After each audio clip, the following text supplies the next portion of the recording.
for those that are chasing or increasing their speed, what are some of the more effective strategies to put in place to maximise their speed from both the gym to in the nets, bowling? The more senior you get, you're not going to go from 110 to 140k an hour bowler, but you can maybe go from 135 to 138 or 138 to, just over 140. It's important to recognise that there are probably two factors that affect pace a lot from your sort of formative years. So genetics plays a big part of it. Guys who I've been fortunate to work with who bowl quick, they're fast twitch animals in general. They've got fast twitch qualities and stiffness qualities that obviously help them with that. And then anthropometry is really important as well. Like, again, it doesn't rule someone out of being quick, but history would suggest that being tall, having long levers, you create that sort of angular velocity with your bowling action, and having extra bounce, obviously being a tall bowler is conducive to bowling quick. And then in terms of the things that we can control, I try to look at bowling as a biomechanical or physical action. So one of them being the run up. Faster bowlers, they do run in faster than slightly slower bowlers. Momentum as you approach the crease is going to be really important. So what's their run up velocity? How can we improve that? Coaches talk about the rhythm of the run up and the rhythm of the action.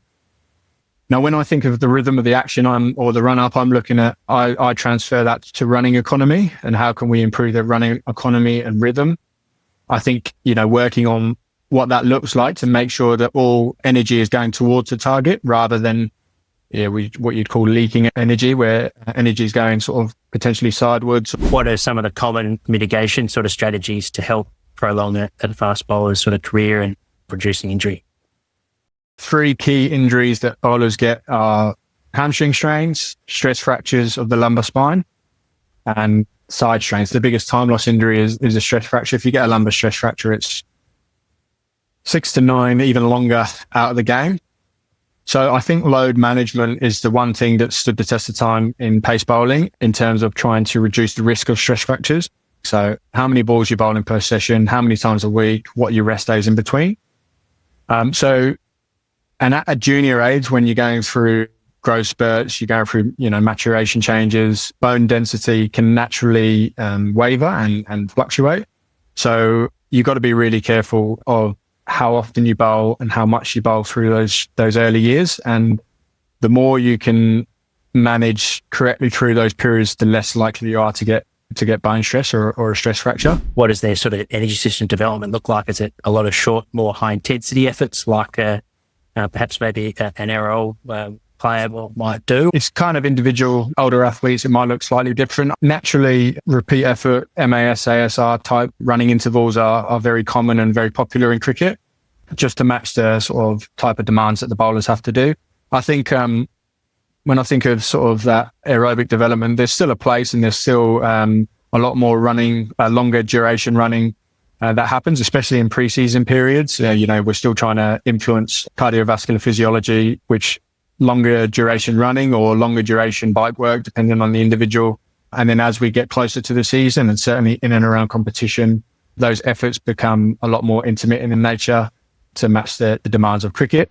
And you mentioned recovery and the importance of that in between test matches. What are sort of the go-tos for pace bowlers that they tend to really gravitate towards that helps them feel good going in between back-to-back test matches? The 2 key ones are sleep and nutrition. So making sure they're fueling adequately and then putting a real value on sleep. We play a summer sport where, the temperatures are really high. Any cooling strategies that's going to help them sleep. So ice baths or getting in the water and having that hydrostatic pressure, which essentially gives them a little period of deload on their body. And then on top of that, we play a preference to some extent, but we've got a masseuse who works really hard with the players, again, in between games and then also during the games, as well as our physio.